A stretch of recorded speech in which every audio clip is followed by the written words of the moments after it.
from the ragged flannel, because I can't be looking like some ragamuffin if I'm actually trying to do some stealth camping. I have to look like an upstanding, normal person, not stealth camping.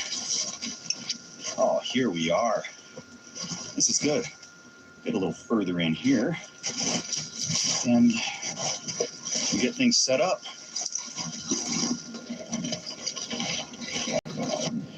This looks like an awfully good spot, nice and far from the road, and there's a little berm there as well, so that stops people from looking directly into the woods at a low level.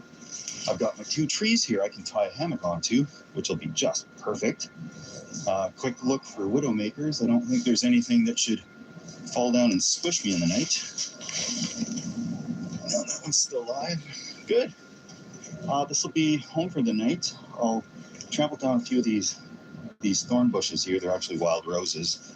You can see the rose hips on them from last year. And there's a couple of them. Got me. Great. Anyhow, yeah, we'll get that set up. And there's probably a couple more hours of people working in this industrial park here. So I gotta lay low and not turn on any lights around twilight, that type of thing, because that's when people are really going to be coming and going. Let's get started. One of the big downsides with winter stealth is the amount of stuff you actually have to carry if you're going to stay warm. Last night was around about minus 20 Celsius, so those are serious temperatures. Today is a little warmer, and we'll get this hammock set up. It's a 4-season Hennessy hammock, so we'll see if that means for Canadian seasons or exactly what. It's got a little insulated layer in it, so that'll be good, I hope.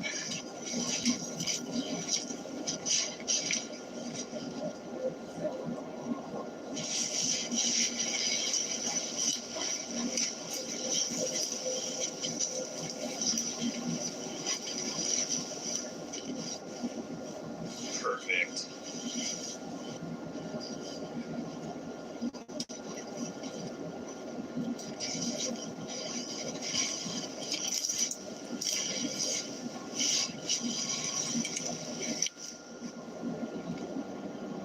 Awesome.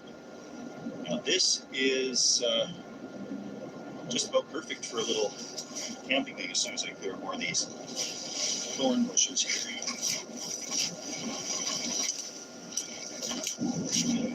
These hammocks do come with integrated flies on. I'm just using my white polytarp, or white-ish polytarp, because that should blend in a lot better than this military green. I'll string that over top, and that will provide some trapping for the heat, because I'm going to run a little propane thing. It'll also stop anybody from that road from just seeing me walk around all willy-nilly.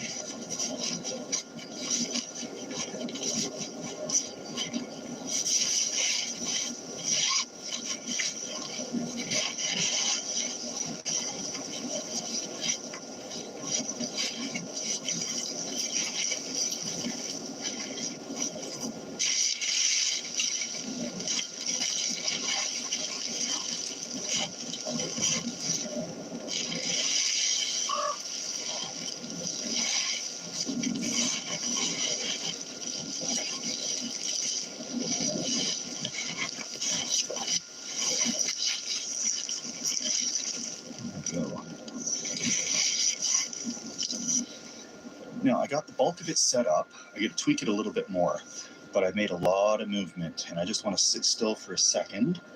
There's a transport truck that pulled up right beside us, and he could be waiting there for a little bit to unload or pick up a load from one of the docks here. So keep an eye on him, but setting everything up depleted a lot of essential nutrients. So I need to recharge with a little vitamin beer. That is not a sound heard in nature, beer cracking. So you always have to muffle that a little bit. Better yet, bring rum or something.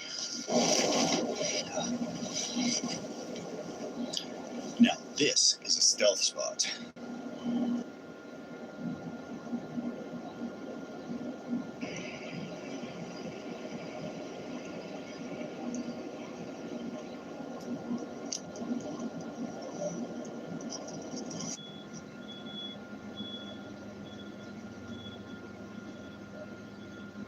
A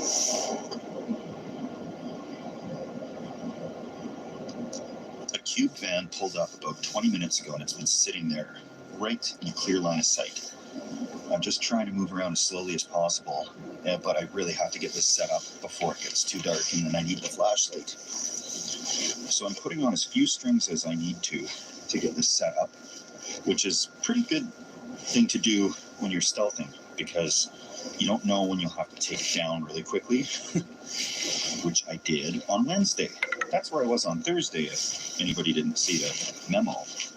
I had everything ready to go. I was setting her up, and a bunch of kids started playing right beside my urban stealth setup. I didn't think they still did that, but they were throwing snowballs and everything. A whole gaggle of kids, must have been 6 or 7 of them. So that was just a quick thing. And I got out of there real quick because people don't take kindly to stealth camping in general. And if they don't know I'm stealth camping, I'm just some creepy old guy in the woods with a camera. So I really got out of there super quick.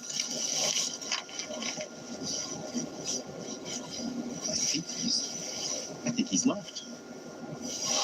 Awesome. Okay, time to go. I'm going to use this moment of privacy here to get everything fully set up.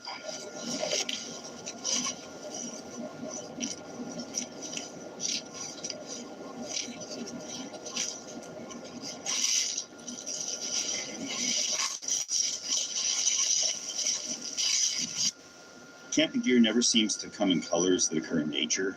Everything I have is bright yellow, blue, you name it. So it'd be good to be able to sit down in here, away from the prying eyes of those do-gooders trying to flush me out of the woods.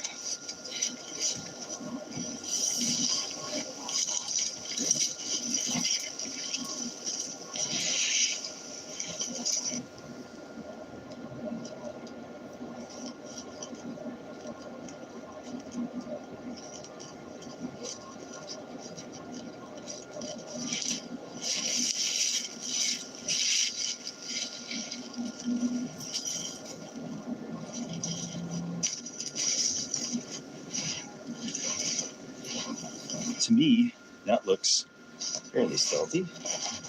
Just moving back out here a little bit. And a lot stealthier than me tripping over branches. Oh yeah. By the time I get back out to the main road, I shouldn't be able to see anything at all. Nothing at all. Just hide those bags out of the way. And I think it's smooth sailing.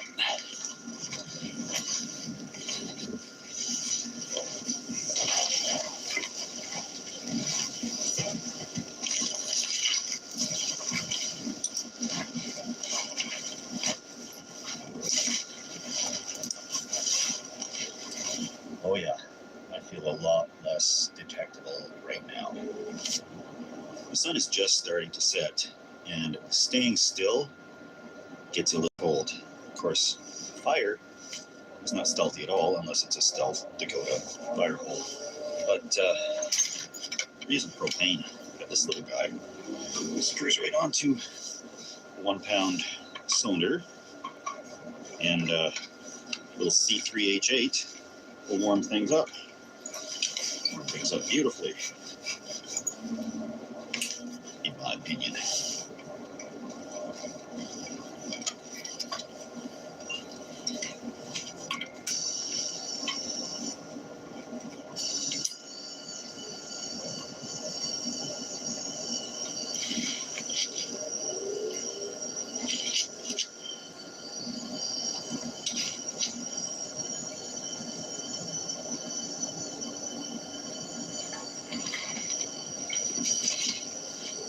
There we go.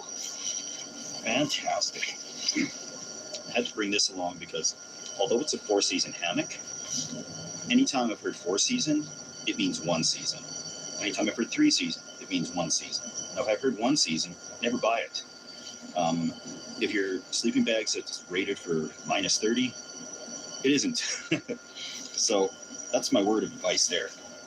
be a little prepared heat-wise. And I can also cook on this, which I plan to do.